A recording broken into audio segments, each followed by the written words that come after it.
Hello Radha. हाँ hello. Radha आज होली है, क्या इस साल भी रंग नहीं खेलने आओगी? नहीं किशन, मैं नहीं आ पाऊंगी। आखिर क्यों राधा? मेरा तबीयत ठीक नहीं है। राधा पिछला साल भी बहाना बनाई थी। विश्वास करो कान्हा।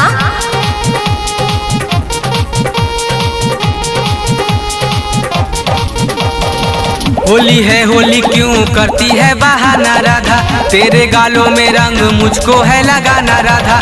होली है होली क्यों करती है बहाना राधा, तेरे गालों में रंग मुझको है लगाना राधा। फागुन के दिन तेरे गले में ना आएंगे।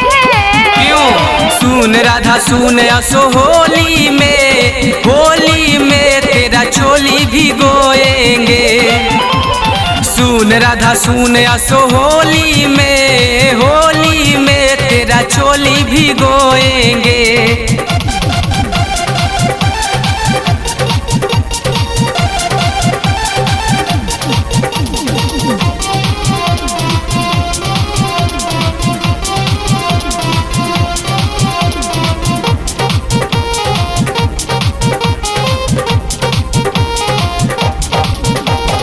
पिछला साल तुम करके बहाना मुझसे न मिलने आई थी, जब मैं पता लगाया तो किसी और से रंग डलवाई थी।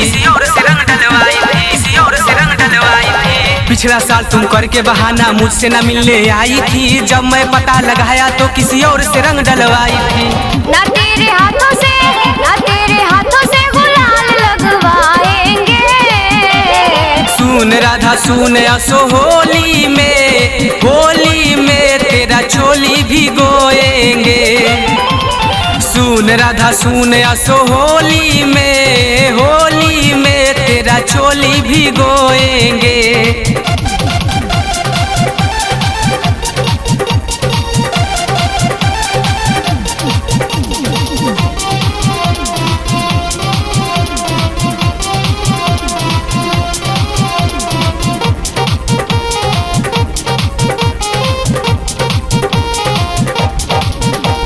चलो खेलूंगी होली मोहन, मैं तो मान गई हूँ।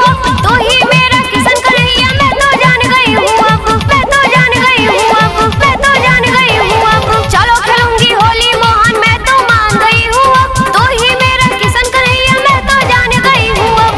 होली खेलन को बोल कहाँ आएंगे। सुन राधा सुन, असो होली में तेरा चोली भिगोएंगे। सुन राधा सुन, असो होली में तेरा चोली भिगोएंगे।